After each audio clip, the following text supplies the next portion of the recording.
ಹಾಕೊಟ್ಟಂತ ದಾರಿ ದೀಪ. ಇವತ್ತೇನಾದ್ರೂ ನಾವು ರಾಜಕೀಯದಲ್ಲಿ ಅಸ್ತಿತ್ವ ಕಟ್ಕೊಂಡಿದೀವಿ, ಸಮಾಜದಲ್ಲಿ ಅಸ್ತಿತ್ವ ಕಟ್ಕೊಂಡಿದೀವಿ ಅಂತಂದ್ರೆ ಅದು ನಮ್ಮ ಮಾವನವರ ಎಸ್.ಆರ್. ಕಾಶ್ಯಪ್ನವರಿಂದ ಅಂತೇಳಿ ನಾವು ಇವತ್ತಿಲ್ಲಿ ಸ್ಮರಿಸಬೇಕಾದ ಬಂಧುಗಳೇ. ಸಾಕಷ್ಟು ಬರೀ ಹುಡುಗನ ಮತಕ್ಷೇತ್ರದಲ್ಲೆಲ್ಲ ಇಡೀ ರಾಜ್ಯದಲ್ಲಿ ಅವ್ರ ಹೆಸರು ಇವತ್ತಿಗೂ ಕೂಡ ಅಜರಾಮರವಾಗಿ ಉಳಿದಿದೆ. ಇವತ್ತು ಬಹಳಷ್ಟು ಜನ ನೆನೆಸ್ತಾರೆ. ಅದ್ರ ಜೊತೆಗೆ ಮಹಾರಾಷ್ಟ್ರದವರು ಕೂಡ ಆ ವಿಮಾನೀಯ ಗೇಟ್ ಅನ್ನು ತೆಗೆದಂತ ಸಂದರ್ಭ ಇವತ್ತಿಗೂ ಕೂಡ ಮಹಾರಾಷ್ಟ್ರದಲ್ಲೂ ನೆನೆಸ್ತಾರೆ. ಅಂತ ಒಂದು ಧೀಮಂತ ನಾಯಕರನ್ನ ಇವತ್ತು ನಾವೆಲ್ಲರೂ ಕಳ್ಕೊಂಡಿರುವಂತದ್ದು ನಮ್ಮ ಕುಟುಂಬಕ್ಕೆ ನಷ್ಟ ಅಷ್ಟೇ ಅಲ್ಲ, ಇಡೀ ತಾಲೂಕಿಗೆ ಆದಂತ ನಷ್ಟ. ಆ ಸ್ಥಳವನ್ನ ಇವತ್ತು ನನ್ನ ಪತಿಯವರು ಅವರ ಆಜ್ಞೆಯಲ್ಲಿ ನಡೆದ ಸಾಕಷ್ಟು ಮತಕ್ಷೇತ್ರದ ಅಭಿವೃದ್ಧಿ ಕೆಲಸಗಳ ಪರವಾಗಿ, ಇವತ್ತು ಸಾಕಷ್ಟು ರೈತರ ಪರವಾಗಿ ಹಾಗೂ ನೊಂದವರ ಪರವಾಗಿ ಕಳೆದ 24 ವರ್ಷದಿಂದಲೂ ಕೂಡ ನಮ್ಮ ಕುಟುಂಬ ಸೇವೆ ಸಲ್ಲಿಸ್ತಾ ಬಂದಿದೆ. ಇವತ್ತು ಅವರು ಸಂಪರ್ಕಿಸುವಂತ ಹಳ್ಳಿಗಳಿಗೆ ಸಂಪರ್ಕಿಸುವಂತ ರಸ್ತೆಗಳಾಗಿರ್ಬೋದು, ಹನಿ ನೀರಾವರಿ ಆಗಿರ್ಬೋದು, ಇವತ್ತು ಸಾಕಷ್ಟು ಇಂಥ ಜ್ವಲಂತ ಸಮಸ್ಯೆಯಲ್ಲೂ ಕೂಡ ಸಾಕಷ್ಟು ಪ್ರಾಮಾಣಿಕ ಪ್ರಯತ್ನವನ್ನ ಮಾಡಿ ಇವತ್ತೇನು ನಮ್ಮ ಮಾವನವರು ಇಡೀ ನಮ್ಮ ಹುಡುಗನ ಮತಕ್ಷೇತ್ರ ನೀರಾವರಿ ಆಗ್ಬೇಕು ಅನ್ನುವಂಥದ್ದು ಅವ್ರು ಕಂಡಂತ ಏಕೈಕ ಕನಸು. ಅದ್ರ ಜೊತೆಗೆ ಇವತ್ತು ಗುಡಿಸಲು ಮುಕ್ತ ಒಂದು ತಾಲೂಕು ಆಗ್ಬೇಕು ಅನ್ನುವಂಥದ್ದೆಲ್ಲ ಕನಸನ್ನ ಕಂಡಿದ್ರು. ಆದ್ರೆ ಸಮಯಕ್ಕೆ ಅನುಸಾರವಾಗಿ ಕಳೆದ ಅವರ ಅವಧಿಯಲ್ಲೂ ಕೂಡ ಏನು 2013ರಿಂದ 2018ರವರೆಗೂ ಶಾಸಕರಾಗಿದ್ರು. ಸಾಕಷ್ಟು ಅಭಿವೃದ್ಧಿ ಕೆಲಸಗಳನ್ನ ತಾಲೂಕಿನ ಪರವಾಗಿ ಸಂಪರ್ಕಿಸುವ ರಸ್ತೆ ಆಗಿರ್ಬೋದು ಹಾಗೂ ಮನೆಗಳ ನಿವೇಶನಗಳಾಗಿರ್ಬೋದು ಅವೆಲ್ಲವನ್ನ ಕೂಡ ಮಾಡ್ತಾ ಬಂದಿದ್ದಾರೆ. ಈ ಬಾರಿಯೂ ಕೂಡ ಇರುವಂತ ಬಡ್ಜೆಟ್ ನಲ್ಲೇ ಸರ್ಕಾರ ನೀಡಿದಂತ ಒಂದು ಅನುದಾನದಲ್ಲೇ ಸಾಕಷ್ಟು ಅಭಿವೃದ್ಧಿ ಕೆಲಸಗಳನ್ನ ಮಾಡ್ತಾ ಬಂದಿದ್ದಾರೆ.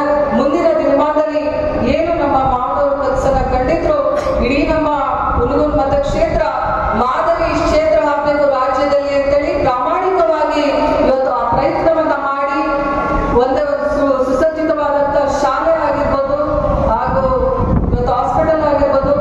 ಕುಡಿಯೋ ನೀರಿನ ಸಮಸ್ಯೆ ಇದೆ, ಅಭಾವ ಇದೆ. ತಮ್ಮೆಲ್ಲರಿಗೂ ಇವತ್ತು ಮಳೆ ಆಗಿಲ್ಲ. ಮಳೆ ಆಗಿದ್ದ ಕಾರಣ ಒಂದು first phase, second phase, 3 phase ಅಂತ ಕೊಡ್ತಾರೆ.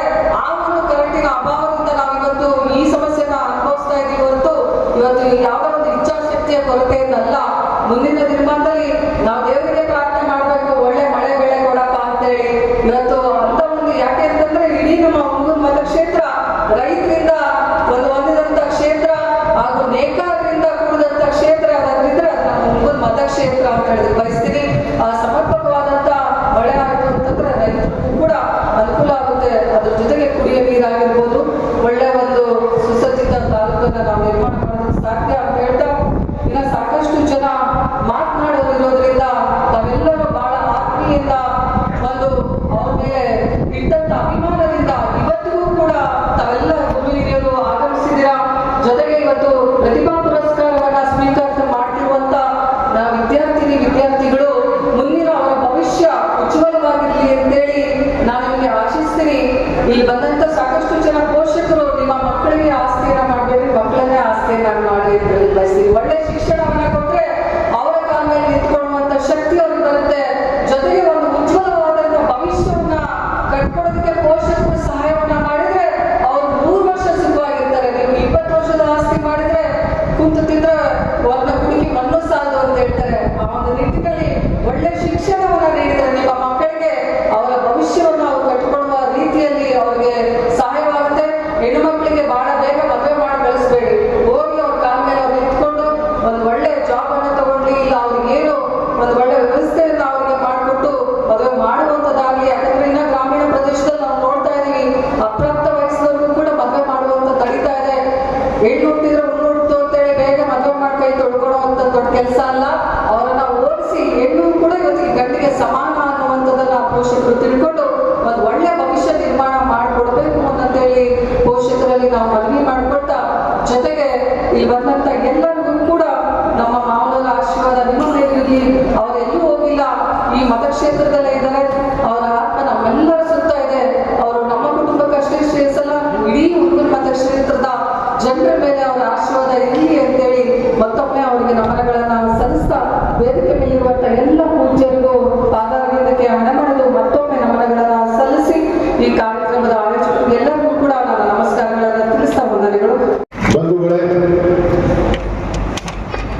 ತಂದೆಯವರಾದಂಥ ಲಿಂಗಕ್ಕೆ SR ಕಾಶ್ಯಪರು.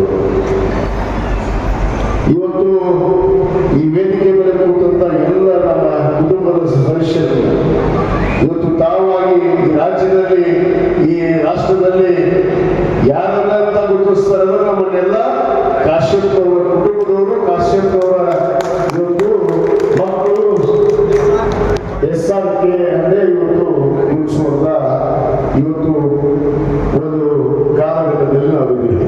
ಯಾಕಂದ್ರೆ ಅವರ ಜೀವನ ಉದ್ದಕ್ಕೂ ಕೂಡ ಗುರುಲಿಂಗ ಜಂಗಮವನ್ನ ನೆಚ್ಚಿ ನಡೆದಂಥವ್ರು. ಒಂದು ಕಡೆ ಗುರುವಿಂದ ಅಂದ್ರೆ ನಾನು ಕಂಡಂತ ಏನು ನನಗೆ ಇವತ್ತು 55 ವರ್ಷ. ಇವತ್ತು ನಮ್ಮ ತಂದೆಯವರು ಕೇವಲ 54 ವರ್ಷಗಳಲ್ಲೇ ಅವರು ಅನೇಕ ಸಾಧನೆಯನ್ನು ಗೈದು ಹೆಸರುವಾಸಿಯಾಗಿ ಇವತ್ತು ನಮ್ಮನ್ನು ಅವಿದ್ರು ಕೂಡ ಎಲ್ಲರ ಮನದಾಳದಲ್ಲಿ ಇವತ್ತು ಆಳವಾಗಿ ಉಳಿದಿದ್ದಾರೆ. ಅಂದ್ರೆ ಅವರ ನೆಲೆ ನುಡಿ ಗುರುಲಿಂಗ ಜಂಗಮವನ್ನು ಮೆಚ್ಚಿ ನಡೆದಕ್ಕೆ ಕಾರಣ ಇವತ್ತು ಅವರು ಎಲ್ಲರಲ್ಲಿ ಒಂದು ಮನದಾಳದಲ್ಲಿ ಆಳವಾಗಿ ಉಳಿದಿದ್ದಾರೆ ಅನ್ನೋದು ಮಾತನ್ನ ನಾನು ಹೇಳಬೇಕಾಗುತ್ತೆ. ಯಾಕಂದ್ರೆ ನಾವು ಎಲ್ಲರೂ ಮನುಷ್ಯರನ್ನಾಗಿ ನೋಡುವುದನ್ನು ಕಲಿಬೇಕು ಅಂತೇಳಿ ನಮ್ಮ ಅನೇಕ ಪೂಜ್ಯರು ಇವತ್ತು ನಮ್ಮ ಮಾರ್ಗದರ್ಶನವನ್ನು ಸಲಹೆಯನ್ನ ಕೊಡ್ತಾರೆ.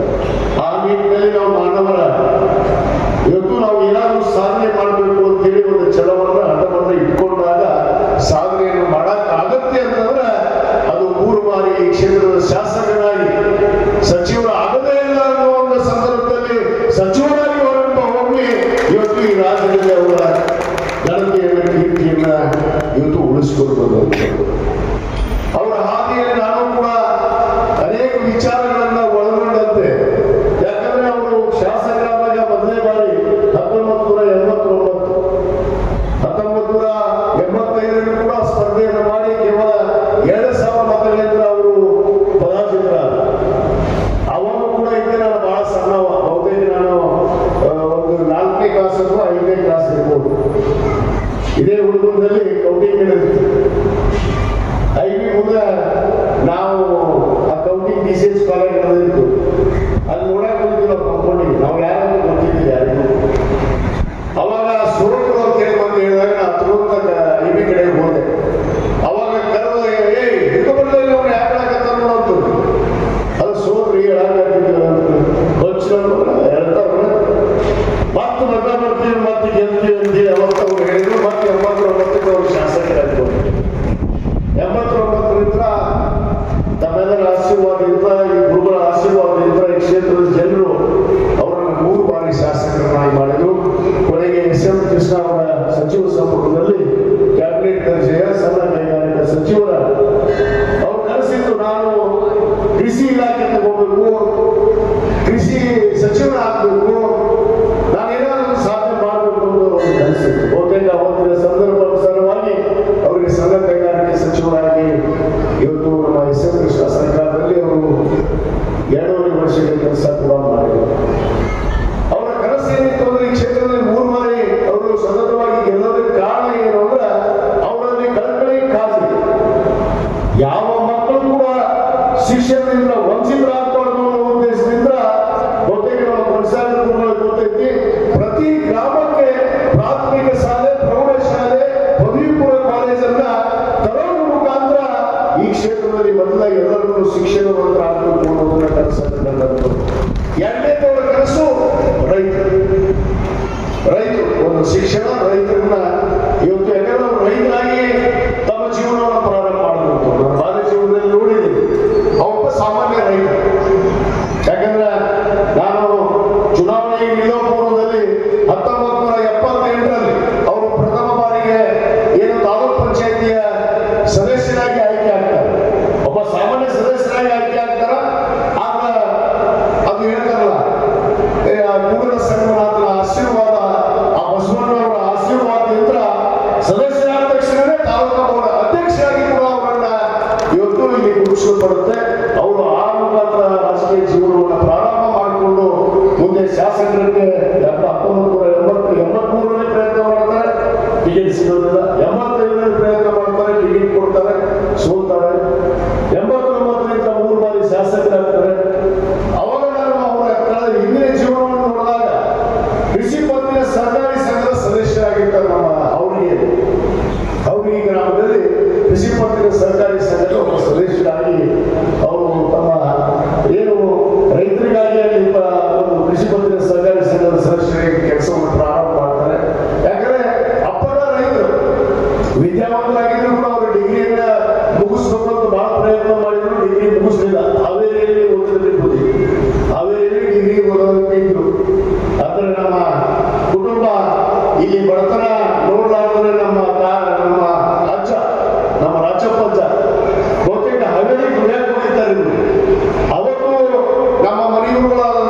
ರುದ್ರಮುನಿ ಶಿವಾಚಾರ್ಯ ಮಹಾಸ್ವಾಮಿಗಳು ಈ ದುಡಿಯಕ್ಕೆ ಹೋಗಪ್ಪ ಅಂತೇಳಿ ಅವ್ರಿಗೆ 10 ರೂಪಾಯಿ ಕೊಟ್ಟು ಕಳಿಸಿದ್ರಂತ. ಆ 10 ರೂಪಾಯಿನೇ ಇವತ್ತು ಕಾಶ್ಯಪ್ ಅವರಿಗೆ ಈ ಮಟ್ಟಕ್ಕೆ ತಂದಿದೆ ಅನ್ನೋ ಮಾತನ್ನು ನಾವು ಯಾಕಂದ್ರೆ ಆ ಗುರು ಪರಂಪರೆ ಮಿತ್ರನೇ ಬೆಳೆದಂತವ್ರು ನಾವು. ಆ ನಿಟ್ಟಿನಲ್ಲಿ ನಮ್ಮ ತಂದೆಯವರು ಕೂಡ ಇವತ್ತು ಯಾಕೆ ಈ ಪರಂಪರೆಯನ್ನು ಉಳಿಸಿಕೊಂಡು ಬೆಳೆಸಿಕೊಂಡು ಹೋಗಬೇಕು ಅನ್ನೋದನ್ನ ಇವತ್ತು ಏನಾದ್ರೂ ನಾನು ಕಲ್ತಿದ್ರೆ ಅದು ನಮ್ಮ ತಂದೆಯವರಿದ್ರ ಅನ್ನೋ ಮಾತನ್ನ ಬಹಳ ಗಟ್ಟಿಯಾಗಿ ನಾನು ಮುಂದೆ ನಾನು ಹಂಚ್ಕೊಳ್ಳೋಕೆ ಬಯಸ್ತೇನೆ. ಆ ನಿಟ್ಟಿನಲ್ಲಿ ಈ ರೀತಿ ರಾಜಕೀಯ ಜೀವನವನ್ನು ಪ್ರಾರಂಭ ಮಾಡಿಕೊಂಡು ಇವತ್ತು ರೈತರಾಗಿ ಒಬ್ಬ ರೈತರ ಮಗನ, ಯಾಕಂದ್ರೆ ಇವರು ಜೀತಿಗೆ ಆಳಿದ್ರು. ನಮ್ಮ ರಾಚಪಾಚ ಹಾವೇರಿಗೆ ಹೋಗುವಂತಾಗ 3 ಮಂದಿ ಮಕ್ಕಳನ್ನ ಒಂದೊಂದು ವರ್ಷಕ್ಕೆ ಜೀತ ಆಗಿ ನಮ್ಮ ಹಾವಳಿಗೆಯಲ್ಲಿ ಇಟ್ಟು ಹೋಗಿದ್ರು. ಆ ಪರಿಸ್ಥಿತಿಯಲ್ಲಿ ಬೆಳೆದು ಅನ್ನೋರು ಕೂಡ ಕೇಳುವುದಕ್ಕೆ ಆ ಒಂದು ಕುಟುಂಬಕ್ಕೆ ಇವತ್ತು ನನ್ನ ಪತ್ನಿ ವೀಣಾಕಾಶ್ಯಪ್ರವರಾಗಿರ್ಬೋದು, ಇವತ್ತು ಅವ್ರು ಮಾತಾಡುವಂತ ಮಾತನ್ನು ಹೇಳ್ತಾರೆ. ನನ್ನ ತಾಯಿ ಗೌರಮ್ಮ ಕಾಶ್ಯಪ್ ಅವರು ಇವತ್ತು ಈ ಕ್ಷೇತ್ರದಲ್ಲಿ ನಾವು ರಾಜಕೀಯ ಜೀವನದಲ್ಲಿ ಗುರುತಿಸಿದ್ವಿ ಅಂದ್ರೆ ನಮ್ಮ ಸೋದರ ದೇವಾನಂದ ಕಾಶ್ಯಪ್ರವರಾಗಿರ್ಬೋದು, ಅದು ನಮ್ಮ ತಂದೆಯವರು ಹೀಗಾಗಿ SR ಕಾಶ್ಯಪ್ರವರು ಇವತ್ತು ಕಾರಣ ಅನ್ನೋ ಮಾತನ್ನು ನಾನು ಇವತ್ತು ನನ್ನ ಮನದಾಳದ ಮಾತನ್ನ ತಮ್ಮೊಡನೆ ಹಂಚಿಕೊಂಡು ಇವತ್ತೇನು ಅವರ ಕನಸೇನಿತ್ತು ಒಂದು ಕೃಷಿ ನಮ್ಮ ಹುಡುಗರ ಮತಕ್ಷೇತ್ರ ಸಂಪೂರ್ಣ ನೀರಾವರಿ ಆಗಿದೆ. ಬಹುತೇಕ ಅವರು ಸಚಿವರಿದ್ದಾರೆ. ಇವತ್ತು ರಾಮತಾಲ್ ಮರವಳಿಗೆ ನೀರಾವರಿ ಯೋಜನೆ ಬಗ್ಗೆ ಹೇಳ್ತೀವಿ ನಾವು.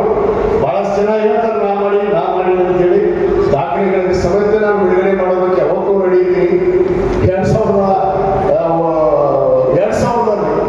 2000ರಲ್ಲಿ ಅವರು ಸಚಿವರಾಗಿದ್ದಾಗ ಜಲಸಂಪನ್ಮೂಲ ಸಚಿವರಾಗಿ ಸನ್ಮಾನ್ಯ HK ಪಾಟೀಲ್ ಇರ್ತಾರ, SN ಕೃಷ್ಣ ಅವರು ಮುಖ್ಯಮಂತ್ರಿ ಆಗಿರ್ತಾರ.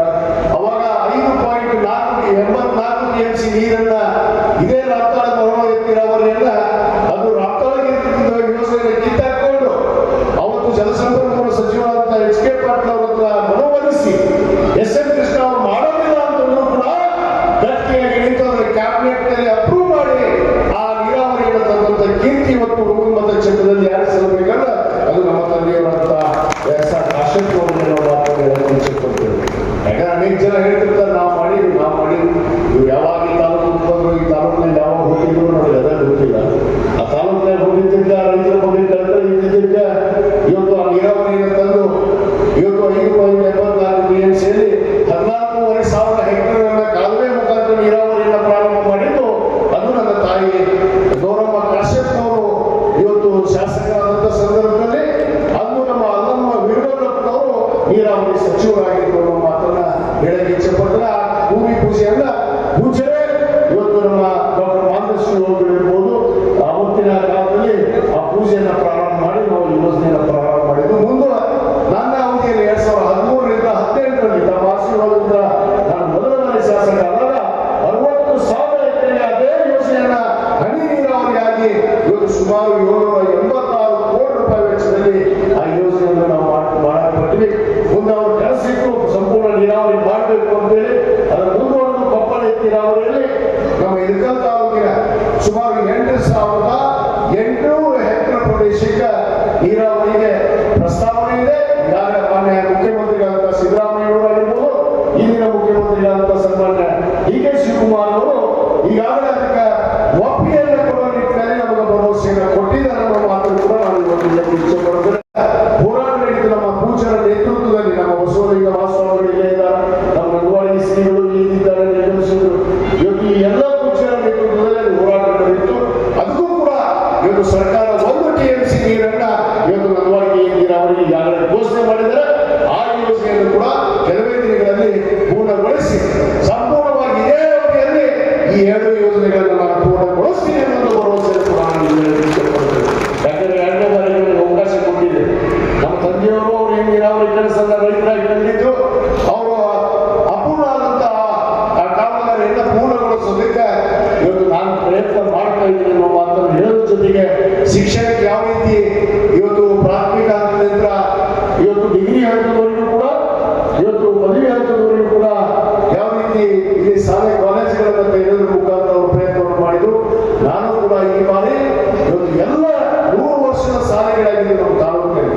ಅವು ಒಂದೇ ಶಾಲೆಗಳು ಕೂಡ ಕಟ್ಟಡ ಆಗಿರಲಿಲ್ಲ.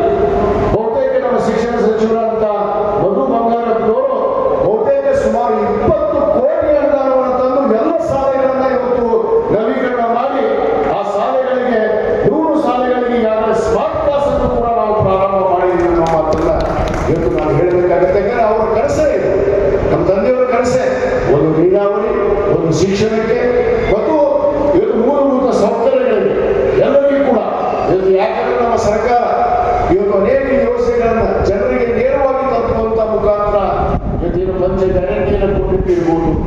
ಈ ರೀತಿ ಅನೇಕ ಯೋಜನೆಗಳನ್ನ ತರೋದು ಮುಖಾಂತರ ನಮ್ಮ ಮತಕ್ಷೇತ್ರದಲ್ಲಿ ಬಹುತೇಕ ಇಡೀ ರಾಜ್ಯದಲ್ಲಿ ಹೇಳ್ತಿರ್ತಾರ ಅನುದಾನ ಇಲ್ಲ ನಾನು ಕೇಳ್ತೀನಿ ಯಾಕೆ ಅನುದಾನ ಇಲ್ಲಪ್ಪ ಬರ್ರಿ ನಮ್ಮ ಮತಕ್ಷೇತ್ರ ಬಂದು ನೋಡ್ಬರ್ರಿ. ಒಂದು ಗ್ರಾಮೀಣ ರಸ್ತೆ ಇಟ್ಕೊಂಡು ಕುಡಿ ನೀರಿನ ಯೋಜನೆ ಇಟ್ಕೊಂಡು ಸುಮಾರು 170 ಹಳ್ಳಿಗಳಿಗೆ 135 ಕೋಟಿ ರೂಪಾಯಿ ವೆಚ್ಚದಲ್ಲಿ ಯೋಜನೆ ಪ್ರಾರಂಭ ಇದೆ. ಇನ್ನು ಬಹುತೇಕ 3 ತಿಂಗಳಲ್ಲಿ ಮಾನ್ಯ ಮುಖ್ಯಮಂತ್ರಿ ಸನ್ಮಾನ್ಯ ಡಿ ಕೆ ಶಿವಕುಮಾರ್ ಅವರ ಕರೆದು ಮಾಜಿ ಮುಖ್ಯಮಂತ್ರಿಗಳಂತ ಸನ್ಮಾನ್ಯ ಸಿದ್ದರಾಮಯ್ಯ ಅವರ ಕರೆದು ಆ 170 ಹಳ್ಳಿಗಳಿಗೆ ಶಾಶ್ವತ ಕುಡಿ ನೀರಿನ ಯೋಜನೆಯನ್ನು ಕೂಡ ಕೆಲವೇ ದಿನಗಳಲ್ಲಿ ಉದ್ಘಾಟನೆ ಮಾಡ್ತೀನಿ ಅನ್ನೋ ಮಾತನ್ನು ಹೇಳ್ತೀನಿ. ಈಗಾಗಲೇ 24 ತಾಸು ನೀರು ಅದು 2021 ಅದು ನವೀಕರಣ ರಿನ್ಯೂವೇಷನ್ ಆಗಬೇಕಾಗಿತ್ತು, ಅದು ಮಾಡಿದ್ದಿಲ್ಲ. ಪುಣ್ಯಾತ್ರಿಗೆ ನನ್ನ ಹೆಸರು ಹೇಳ್ತಾರ ಅದು ಯಾಕೆ ಆಗ್ತಾ ಇಲ್ಲ ಅಂದ್ರೆ 21ಕ್ಕೆ ಮಾಡಲಿ ಇದ್ದವರು. ಈಗ 35 ಕೋಟಿ ರೂಪಾಯಿ ಈಗಾಗಲೇ ಮಂಜೂರಾತಿ ಮಾಡಿ ಹೊರಕಾಡನ್ನು ತಂದಿದ್ದೀನಿ. ಮತ್ತು ಹುಡುಗನ ನಗರ ಕೂಡ 24 ತಾಸು ಕುಡಿ ನೀರಿನ ಯೋಜನೆ ಈಗಾಗಲೇ ಮುಗಿಯೋ ಹಂತದಲ್ಲಿದೆ. ಇವತ್ತು ಒಳಚರಂಡಿ ಇರ್ಬೋದು, ಅನೇಕ ನಗರ ಪ್ರದೇಶ ಗ್ರಾಮೀಣ ಪ್ರದೇಶದಲ್ಲಿ ಕುಡಿ ನೀರಿನ ಸಮಸ್ಯೆ, ರಸ್ತೆಗಳು ಇವೆಲ್ಲವೂ ಕೂಡ ಆದ್ಯತೆಯನ್ನು ಕೊಟ್ಟು ಇವತ್ತು ಕೆಲಸವನ್ನು ನಿಮ್ಮ ಆಶೀರ್ವಾದದಿಂದ ಮಾಡ್ಕೊಂಡು ಹೋಗ್ತಾ ಇದ್ದೀನಿ ಅನ್ನೋ ಮಾತನ್ನು ಕೂಡ ಈ ಸಂದರ್ಭದಲ್ಲಿ ಹೇಳಿ ಈ ಒಂದು ವಿಶೇಷ ಕಾರ್ಯಕ್ರಮ. ಯಾಕಂದ್ರೆ ನಮ್ಮ ಕನಸಾಗಿಯವರು, ನಮ್ಮ ಮುಸ್ತಾಫ್ ಸಿರೂರು, ನಮ್ಮ ಸಿದ್ದಲಿಂಗಪ್ಪ ಬೀಳಿಗೆಯವರು ಈ ಒಂದು ಪ್ರತಿಭಾ ಪುರಸ್ಕಾರವನ್ನ ಪ್ರತಿಷ್ಠಾನದಿಂದ ಪ್ರಾರಂಭ ಮಾಡಬೇಕು ಅಂದಾಗ ಕಳೆದ 10-11 ವರ್ಷದಿಂದ, ಯಾಕಂದ್ರೆ 24ನೇ ವರ್ಷ ಅಂದ್ರೆ 10-11 ವರ್ಷದಿಂದ ಈ ಪ್ರತಿಭಾ ಪುರಸ್ಕಾರ ಮತ್ತು ಹೀಗಾಗಿ SR ಕಾಶ್ಯಪ್ನವರು ಸ್ಮಾರಕ ಪ್ರತಿಷ್ಠಾನದಿಂದ ಉದ್ಯೋಗ ಮೇಳ, ಆರೋಗ್ಯ ಮೇಳ ಇವತ್ತು ಇವನ್ನ ನಿರಂತರವಾಗಿ ಪ್ರತಿ ವರ್ಷ ಇವತ್ತು ಪ್ರತಿಷ್ಠಾನದ ವಲಯದಿಂದ ಮಾಡ್ತಾ ಬರ್ತಾ ಇದ್ವಿ. ಮತ್ತು ಯಾವ ವಿದ್ಯಾರ್ಥಿಗಳಿಗೆ ಇವತ್ತು ಯಾರು ಸಹಾಯಸ್ಥಾನವನ್ನು ಕೇಳುವಂತ ಸಂದರ್ಭದಲ್ಲಿ ಬಂದಾಗ ಅವ್ರ ವಿದ್ಯಾಭ್ಯಾಸಕ್ಕೆ ನಮ್ಮ ಸ್ಮಾರಕ ಪ್ರತಿಷ್ಠಾನ ತನ್ನೋನ್ಮನದಿಂದ ನಿಮಗೆ ಬೆಂಬಲಿಸುವಂತ ಕೆಲಸ ನಾವು ಮಾಡ್ತೀವಿ ಅನ್ನೋ ಮಾತನ್ನು ನಾನು ವಿದ್ಯಾರ್ಥಿಗಳಿಗೆ ಈ ಸಂದರ್ಭದಲ್ಲಿ ಭರವಸೆಯನ್ನು ಕೊಡಕ್ಕೆ ಇಚ್ಛೆ ಪಡ್ತಾರೆ. ನಾವು ಯಾವುದೇ ಪದವಿಯನ್ನು ಓದುವಂತ ಸಂದರ್ಭ ಬಂದಲ್ಲಿ ನಮಗೆಲ್ಲರಿಗೂ ಇವತ್ತು ತನುಮನದಿಂದ ನಾವು ಬೆಂಬಲಿಸೋದಕ್ಕೆ ಸಿದ್ಧಿದ್ದೀವಿ ಅನ್ನೋ ಮಾತನ್ನು ಕೂಡ ಈ ಒಂದು ವೇದಿಕೆ ಮುಖಾಂತರ ತಮ್ಮಲ್ಲಿ ಹಂಚಿಕೊಂಡು ಈ ಒಂದು ವಿಶೇಷ ಕಾರ್ಯಕ್ರಮವನ್ನು ಕಳೆದ 10 ವರ್ಷ ನಿಖಲ್ನಲ್ಲೇ ಮಾಡಿದ್ವಿ. ಈ ಸಾರಿ ನಮ್ಮ ಪರಿಸಾಗರವರು ಅನೇಕ ಹಿರಿಯರು ಹುಡುಗದಲ್ಲೇ ಮಾಡ್ರಿ ಅಂತಂದ್ರು. ಏನು ಮಾಡೋಣ ಅಂತಂದಾಗ ನಮ್ಮ ಪವಿತ್ರವಾದ ಚಿತ್ರಿಗೆ ವಿಜಯ ಮಾತಕ್ಕೊಂಡದ್ದು ಒಂದು ತಪೋಭೂಮಿ ಈ ಒಂದು ಬಸವನಗರದಲ್ಲಿ ಮಾಡೋಣ ಅಂದಾಗ ಎಲ್ಲರ ಒಂದು ಅಪ್ಪಣೆ ಮೇರೆಗೆ ಇವತ್ತು ಪೂಜ್ಯರ ಆಶೀರ್ವಾದದಿಂದ ಈ ಕಾರ್ಯಕ್ರಮವನ್ನು ಇಲ್ಲಿ ಮಾಡ್ತಾ ಇದ್ದೀವಿ. ಈ ಮುಂದಿನ ನಂತರ ಹುಡುಗದಲ್ಲೇ ಈ ಪ್ರತಿಭಾ ಪುರಸ್ಕಾರವನ್ನು ಮಾಡಿ ನಾಳೆ ದಿವಸ ಏನು ಪುಣ್ಯ ಸ್ಮರಣೆ ಕಾರ್ಯಕ್ರಮವನ್ನು ಹೌರಿ ಗ್ರಾಮದಲ್ಲಿ ಜರುಗ್ತಾ ಇದೆ. ಅದಕ್ಕೆ ನಾವು ಇಲ್ಲಿ ಬಂದಂತ ಯಾವತ್ತು ಕಾಶ್ಯಪ್ನವರ ಅಭಿಮಾನಿಗಳಿಗೆ ಬಂಧುಗಳಿಗೆ ಮತ್ತು ಆಹ್ವಾನಿತ ಎಲ್ಲ ಗಮನಿತರಿಗೆ ಯಾರಿಗೂ ಕೂಡ ತಾವೆಲ್ಲ ಕಾರ್ಯಕ್ರಮಕ್ಕೆ ಆಗಮಿಸಿ ಅವರ ಒಂದು ಸ್ಮರಣೆಯಲ್ಲಿ ಭಾಗವಹಿಸಬೇಕು ಅಂತ ಹೇಳಿ ಸಂದರ್ಭದಲ್ಲಿ ವಿನಂತಿಯನ್ನು ಮಾಡಿಕೊಂಡು ಈ ಕಾರ್ಯಕ್ರಮಕ್ಕೆ ತಾವೆಲ್ಲ ಆಗಮಿಸಿ ಇವತ್ತೇನು ನಮ್ಮ ಕ್ಷೇತ್ರ ಶಿಕ್ಷಣಾಧಿಕಾರಿಗಳು ಇವತ್ತು ವ್ಯಾಪಕ ಶಿಕ್ಷಣ ಇಲಾಖೆಯಲ್ಲಿ ಅನೇಕ ದಾಖಲೆಗಳನ್ನು ಮಾಡೋದಕ್ಕೆ ಇವತ್ತು ಯಾಕಂದ್ರೆ ನಮ್ಮ ಕ್ಷೇತ್ರದ ವಿದ್ಯಾರ್ಥಿಗಳು ಇವತ್ತು ನಮ್ಮ ಕಂದುಕೂರು